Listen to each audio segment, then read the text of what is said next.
Vamos fazer uma reflexão suave, numa outra perspectiva filosófico-moral, em torno desse tema que foi nos proposto sobre o amor, na sua contribuição para a cura no âmbito da humanidade.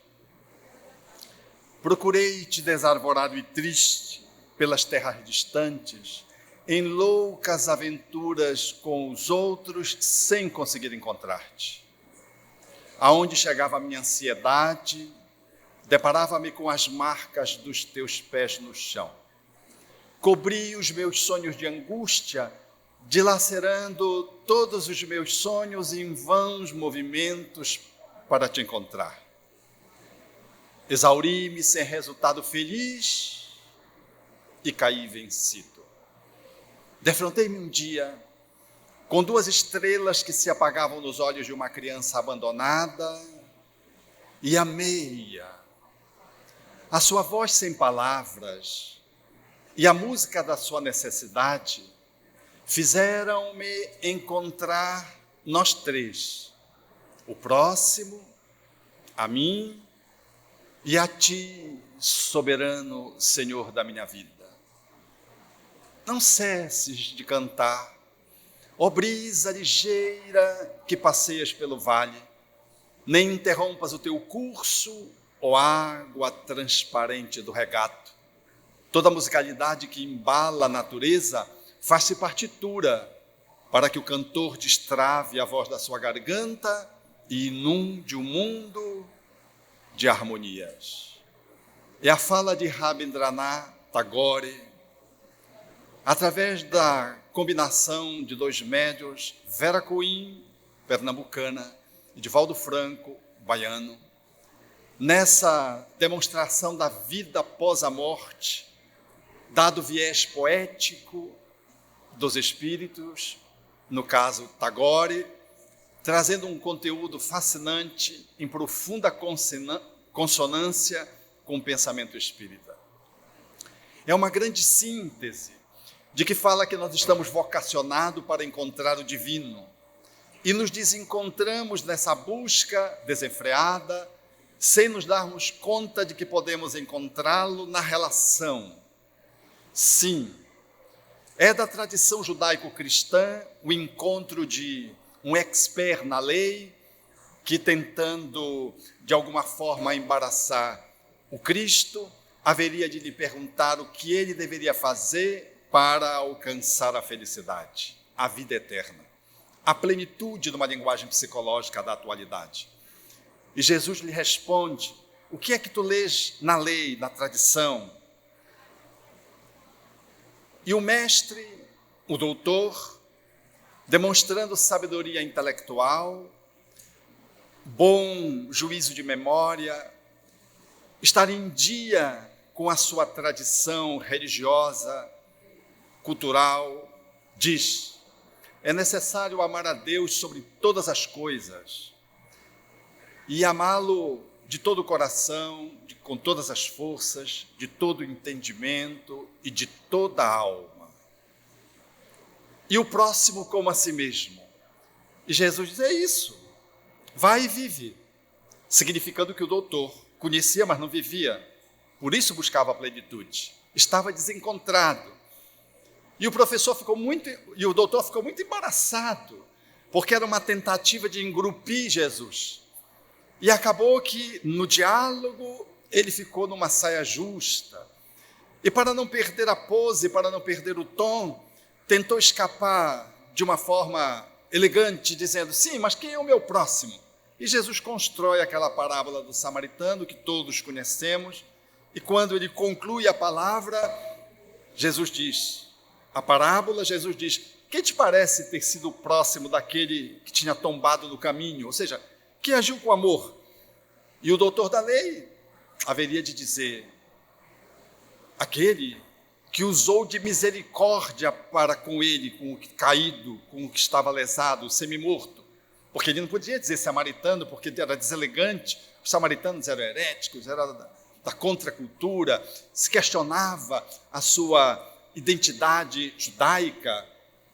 E Jesus diz: então tudo tudo bem, vai e faze como ele, o homem que era o samaritano reconhecido, mas que negado na expressão da verbalização ali pelo doutor da lei.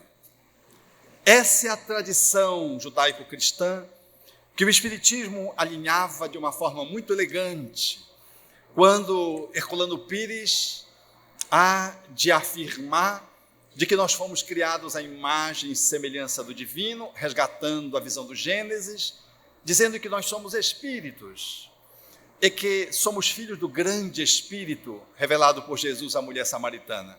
Nós guardamos a mesma identidade, ou seja, nós somos a semelhança do divino, e não o divino a nossa semelhança, porque a humanidade criou um Deus antropomorficamente, criou um Deus humanoide, criou um Deus pessoa, mais ou menos perfeito.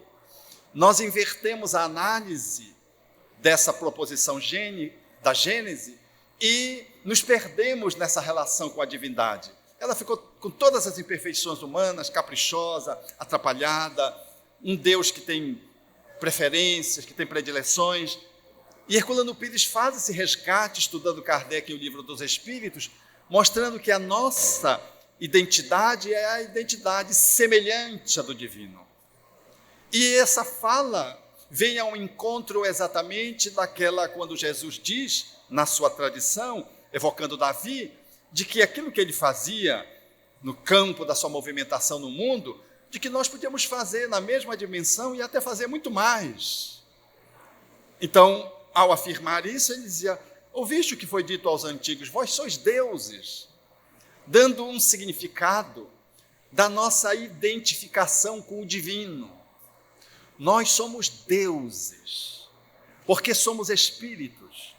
Na linguagem dos espíritos, Allan Kardec, na questão 88 do Livro dos Espíritos, eles definem o que é espírito, usando a metáfora claridade, luz, centelha, para caracterizar a nossa essência. Usam a luz como metodologia de comparação, porque essa luz não se compara à luz do mundo espiritual, naturalmente. É uma metáfora para significar a nossa essência e a excelência da nossa ascendência ou da nossa descendência em relação a Deus, ao divino. Ou seja, nós temos a mesma qualidade da divindade. Nós somos deuses com D pequenininho. E o Criador é o Deus com D maiúsculo. Logo, nós não conseguiremos imitar o divino, porque o divino é o absoluto e nós somos o relativo. O relativo não pode apreender o divino na sua totalidade, mas pode se comunicar com ele através da mesma natureza.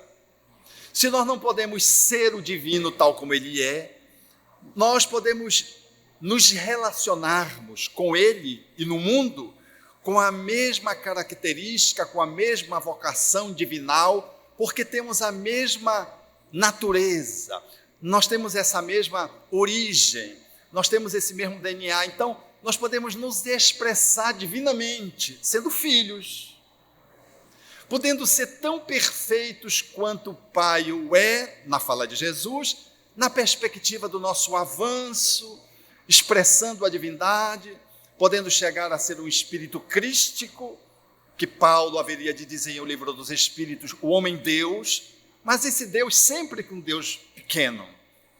Então, a nossa relação, na perspectiva espírita, de um Deus que não é quem, é que, e de um Deus que Kardec não pergunta o que é Deus, ele pergunta que é Deus, o que é muito diferente. Não é nem só quem, ele não pergunta quem, e nem pergunta o que, ele não usa o artigo definido.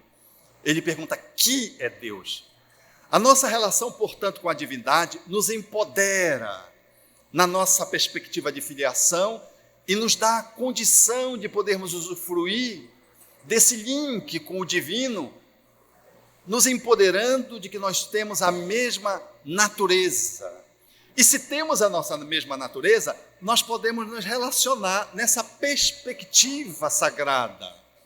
Ou seja, nós podemos ir além da pessoa, além da personalidade, além do ego, sem abandoná-lo, para ocuparmos um lugar que é a nossa essência e atuarmos no mundo a partir desse lugar, na relação com o outro que tem a mesma origem.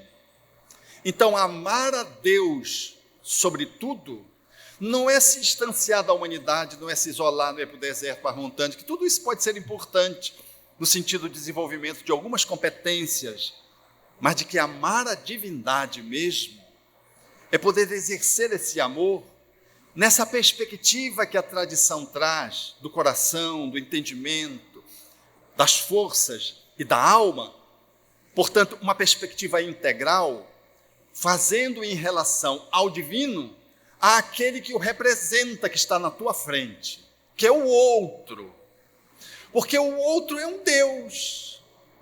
Então, me relacionar contigo, podendo exercer a minha potência amorosa, nessas perspectivas e dimensões variadas, na certeza em que, te amando, eu encontro o divino, o Criador, porque a minha relação contigo estabelece o meu encontro com a divindade. Porque é uma relação que, quando feita nessa perspectiva, ela gera uma comunhão, é uma comunicação que gera uma comunhão, uma integração. Então, é desse lugar, do Deus que somos, vós sois deuses, do Deus que o outro é, que o Espiritismo evoca a proposição do exercício de amorosidade a Deus, sem precisar nos apartarmos da divindade, sem precisarmos encontrar um lugar específico sagrado para encontrar o Senhor, a divindade, mas para transformá-lo numa relação do cotidiano, no qual o outro é o convite para esse teu encontro. Então, o exercício de uma amorosidade, aqueles que estamos atuando no campo da saúde, por exemplo, é um convite para exercermos a amorosidade com o outro que representa a divindade e podermos amar a divindade amando o outro com todas as forças, com todo o coração, com todo o entendimento e com toda a alma. Mas essa equação que vai se deslindando, ela fica mais clara quando Allan Kardec propõe o Evangelho segundo o Espiritismo, no capítulo 11, o título, Amar o Próximo como a Si Mesmo. É o capítulo que habitualmente os espíritas dizemos, vai lá no capítulo Amar o Próximo. Não é amar o próximo, é amar o próximo como a si mesmo.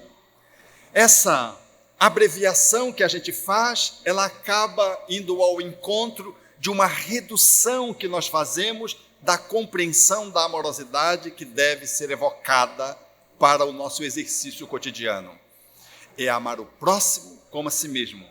Ou seja, eu, para amar você, nessa completude proposta pelo doutor da lei, evocando a tradição cristã e que Jesus chancela e nos dá exemplo, nós precisamos exercer essa mesma amorosidade para conosco mesmo. Ou seja, amar você como a mim.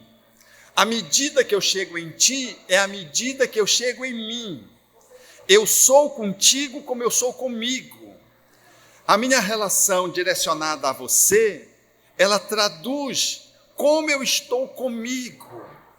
Logo, para um exercício de um amor que deve contribuir para que a humanidade seja melhor, ela começa exatamente na relação de mim para comigo mesmo, na relação do auto-amor, porque é o auto-amor que se expressa no hétero-amor. É o amor a mim que vai para ti. É o amor a si mesmo que se extravasa para amar o outro. Nem mais, nem menos. Ninguém ama o próximo mais do que a si mesmo. E ninguém consegue amar-se a si deixando de amar o próximo. Porque quando tu estás bem contigo, tu fica bem com a natureza, com o mundo que te rodeia, com os grupos sociais, com as coisas, com os animais, com as plantas, com o planeta. Mas se tu estás mal contigo, tu não consegues ficar bem com os outros. Então, como profissionais da área de saúde, podemos exercer uma profissão integral na abordagem, mais abrangente na chegada do outro, se nós estamos mutilados em nós mesmos, se nós não nos amamos com toda a força, o Deus que somos, ou seja, o exercício de auto-amor, por exemplo, nessa perspectiva, ele está comprometido, porque eu não cuido do corpo, eu não faço uma caminhada, eu não regulo a alimentação, eu às vezes abuso em substâncias socialmente aceitas. Como é que eu posso tratar o outro se há maus tratos no meu corpo? Como eu posso, por exemplo, sendo um profissional da área da angiologia, lecionar para o outro, recomendar para o outro que ele deixe, por exemplo, de fumar, e eu sou um tabagista? Há uma incongruência. A minha chegada no outro, no amor com toda a força, que é amar o corpo, é amar na dimensão material. Como é que eu posso ser com o outro se eu nego em mim mesmo? A minha fala não tem autoridade. A energia que vai na minha ação, ela não reverbera, ela não repercute. Porque o paciente, me olhando, ele percebe que há uma nota falsa, que há uma desincronicidade, que não tem uma chegada aderente. Vai a recomendação, mas a recomendação não é plausível, porque aquele que me abordou, ele não faz com ele aquilo que ele recomenda para mim. Como é que eu posso tratar, por exemplo, uma obesidade mórbida ou um sobrepeso, se eu estabeleço na relação comigo um descuido no cuidado com a minha saúde corpórea? E estou demasiadamente acima do peso ou demasiadamente abaixo do peso, magríssimo, como se fosse um anoréctico ou um bulímico. Então, a pessoa diante de você, mais do que ela vê, a energia que é comunicada lhe contamina. É necessário haver congruência entre aquilo que eu prescrevo, entre a minha atuação com o outro, reverberando, repercutindo, refletindo a relação que eu tenho comigo, energeticamente. Porque eu posso ter uma alteração, por exemplo, de peso, numa luta insana para poder me curar, e eu não estou conseguindo. Veja que eu não estou falando de perfeição, eu não estou falando que a gente tem que ter um corpo de um manequim, uma musa, um deus grego, não estou falando disso. Eu estou falando do cuidado consigo, de alguém que assim se ama, de alguém que assim se dispensa do banho. Porque, por incrível que pareça, um profissional da área de saúde, que tenha um odor diferente, pela ausência de higiene, ele deixa em xeque todo o atendimento que vai se seguir, do banho até a experiência mais singular ou mais emblemática do esporte, de um exercício, num mundo onde tudo ficou muito facilitado pelos controles, nós andamos muito menos, as taxas aumentam muito mais, e nós sempre vamos para o elevador, mas deixamos a escada de lado. Coisas pequenas de alguém que está cuidando de si mesmo, amando-se, independente da idade. E amando-se não significa dizer manter um corpo jovem, indo além da idade que tem, porque há uma neurose, sobretudo no Brasil, que preconiza uma beleza física como sinônimo de saúde e que é ditatorial, porque ela imprime de que você tem que ter um corpo jovem. Aí você deixa de ser você, deixa de ter as ranhuras artísticas na fala da escritora, que propõe o acolhimento da nossa própria plástica corporal, consonante com a nossa cronologia, para fazermos uso da medicina estética de uma forma despótica, invasiva, e perdemos o eixo de que, a despeito de apresentarmos, do ponto de vista estético, uma aparência jovem, a gente desce uma escada cambaleante, porque a idade não corresponde. E se a gente der uma carreirinha, parece que o estômago ou o pulmão já não corresponde, porque a nossa idade não é o mesmo de um adolescente, de um jovem. Eu estou falando do amor que cuida com todas as forças de um corpo, tratando a sua saúde na faixa etária que você está, porque inevitavelmente o fluido vital foi se escoando ao longo do tempo. Mas tu podes ter 80 anos, 85 anos, tu pode ser nonagenário e teres uma dinâmica de alto amor na perspectiva do amar a Deus com todas as forças em dia. Ainda há pouco vimos aqui a fala do nosso Pérez, essa fala densa sobre essa homenagem que se presta ao Hernani Guimarães Andrade, e ouvi-lo falar, o nosso Pérez aqui, no encanto da sua fala, víamos a sua saúde corpórea correspondente, a memória em dia, a sua mobilidade. Então, a gente vê, vou usar aqui uma expressão bem coloquial, um velhinho enxuto. Isso é amor a si mesmo do ponto de vista de todas as forças. Não é uma beleza jovem para responder ao mundo, é um cuidado com o seu corpo, porque é o seu templo que você habita por um tempo. E esse tempo vai esgotando quando o fluido vital vai se escoando, e num dia você haverá de reverenciá-lo, porque foi o tempo que você sacralizou em o habitando durante algumas décadas. Se você não respeita o seu corpo, como você vai respeitar o outro? Se você não cuida de poder dar ao seu corpo o repouso necessário e o viola com excesso de trabalho, ou o viola com excesso de repouso e regateia a atividade de trabalhar, como você pode recomendar ao outro de que ele se subtraia do estresse trabalhando menos, se você é um workaholic? É desse lugar que esse amor proposto pela doutrina espírita haverá de nos transformar, transformando o mundo.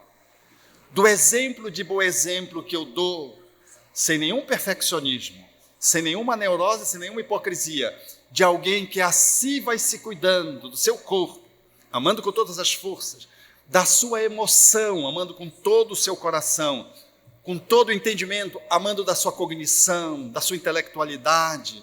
Porque como podemos ser profissionais da área de saúde se a gente não lê um livro sobre espiritualidade querendo tratar os nossos pacientes de uma forma mais holística? Quantos livros você leu ao longo do ano passado? Que imersão você faz no grupo de estudo sistematizado da doutrina espírita? Qual é a tua entrega no grupo da AME? Você se prepara? Você contribui com os estudos da AME? Você mergulha na literatura para aprimorar o teu conhecimento e compartilhar com os outros? Qual é a quantidade de amor que tu investe com todo o entendimento ao Deus que tu é, para investir ao Deus que é o outro no compartilhamento? O quanto a gente cuida, portanto, desse amor que está nessa perspectiva intelectual e que está numa perspectiva do coração emocional. Como você cuida da sua emoção? O quanto você guarda de mágoa dentro de você? O quanto você acaricia rancores?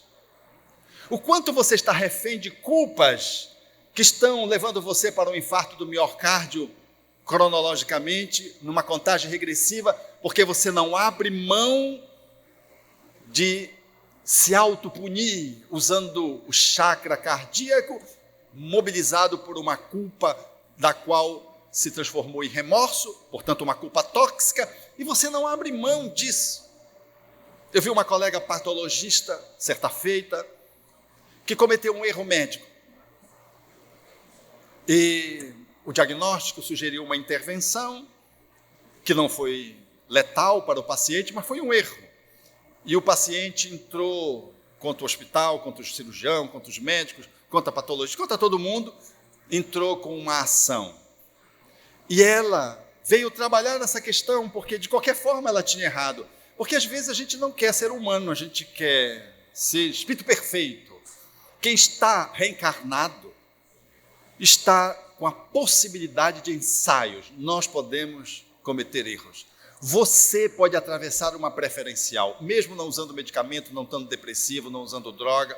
Você pode atravessar uma preferencial. Um lapso de alguns segundos pode você, num cruzamento, ultrapassar uma preferencial. Você é humano, você pode errar. E acolher esse erro com toda a tua compaixão significa abrir um espaço de saúde, de modo a que tu possas não ficar aprisionado numa culpabilidade que se reverte em toxicidade, levando ao enfermamento.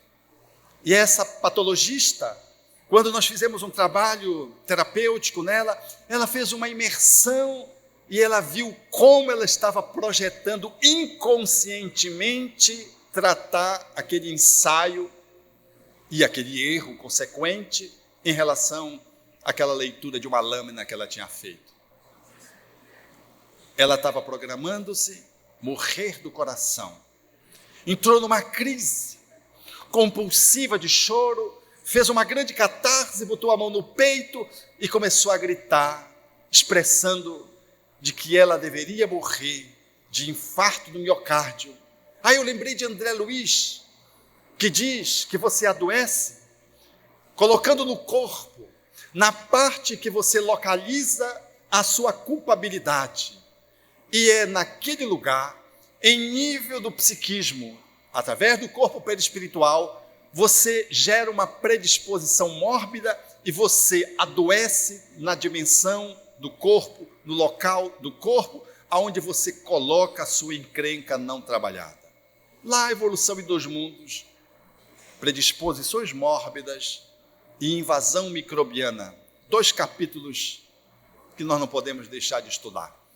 Lembrei disso, ela colocou no peito, ela fez um processo de programação de justiça impiedosa, ela fez um processo de criminalização e ela precisava ser autopunida e punida no coração. Quando acabou a sessão, ela disse, incrível, eu não me dava conta que eu tinha colocado a culpa aqui e eu não me dava conta de que eu estava me autoprogramando para fazer o infarto do miocárdio. Eu lembrei de uma paciente que eu atendi recém-formada. Ela ia ao meu consultório depois de vir habitualmente do ginecologista para que eu fizesse a avaliação do seu seio, porque ela tinha a impressão de que ela ia morrer de câncer. E o ginecologista, com os exames habituais, sempre liberava, dizendo que não tinha nada. E ela, então, se apresentava, eu a examinava e tudo normal. 6 anos depois, recorrentes essas consultas, 6 anos depois ela fez um câncer fulminante na mama, com metástase que se estabeleceu para várias partes, incluso o fígado, e ela desencarnou. E eu sempre fiquei me perguntando se não era um ciclo autoprofético, porque na fala de André Luiz, a dor ela pode estar projetada no corpo, em função da minha culpa, e eu jogo na parte daquele corpo. Então, naquele lugar, ela vinha há 6 anos que eu pude acompanhá-la, colocando um câncer sem ter uma lesão. E jovem, que ela era jovem, era um adulto jovem. 6 anos depois, fez um câncer, surpreendentemente, com filhos pequenos. Autoprofecia. Alguém pode levantar. Não, era um karma, mas um karma onde a pessoa se fixa de que vai morrer de câncer, bombardeando com a mente, perispiritualmente, uma área do corpo.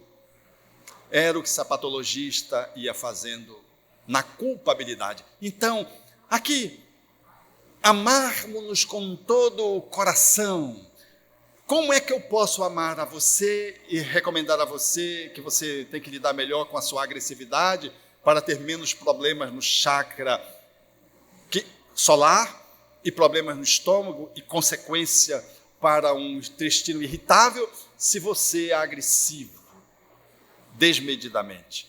Se você não consegue lidar com a tua agressividade, se você engole a tua agressividade sem digeri-la, sem metabolizá-la, se você é um ogro que sai despejando a tua agressividade a tudo e a todos, à custa de pouco, como é que você pode recomendar a alguém?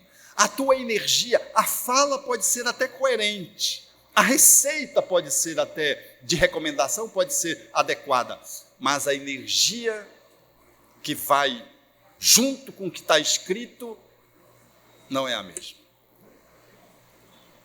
Nós impregnamos tudo.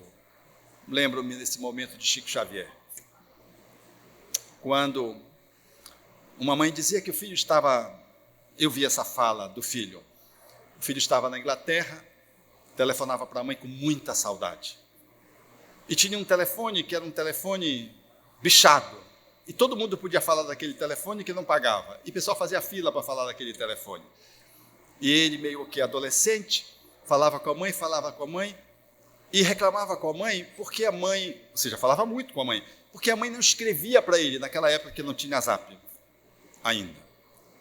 E ela dizia, mas eu falo com você. E ele diz, sim, mas me escreva, mas eu tenho saudade, mas eu falo com você várias vezes, nós falamos muito. Aí ela foi com o Chico, ela era amiga do Chico, foi comentar com o Chico. Era a esposa do Formiga.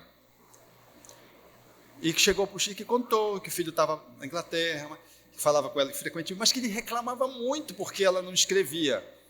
Então Chico disse assim, escreva. Aí foi embaixo da cama, pegou um grupo de correspondências e disse assim, quando eu tenho muita saudade, você sabe o que eu faço? Aí ele pegou as cartas, botou no peito, apertou e disse, eu ponho as cartas aqui e mato a saudade. Energia. Aquilo que escreve leva a nossa energia. O toque leva a energia.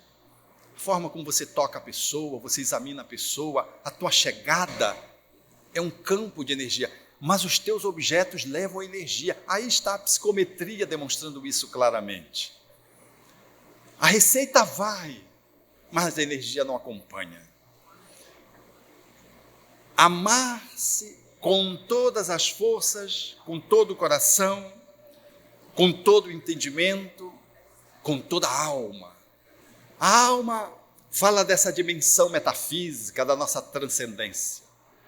Se nós não nos cuidamos da nossa perspectiva espiritual, se nós não usamos a meditação, a oração, a imersão, às vezes, numa atividade mediúnica ou no passe, se nós não fazemos a incursão através das reflexões que os Espíritos propõem de autoanálise, procurando nos conectar com o anjo guardião, se nós não investimos numa leitura que nos ajude a reforçar de que nós somos espíritos, que estamos num corpo, numa manifestação egóica e precisando deixar o ego a serviço do eu superior, da alma, do Deus interno, se nós não investimos nisso, como é que a gente vai recomendar para os outros?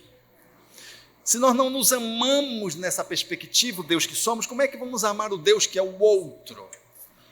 Então, o convite que o Espiritismo faz nesses dias é para que nos amemos, profissionais da área de saúde, e não de saúde. Amemo-nos amando com todas as forças, cuidando do nosso templo sagrado.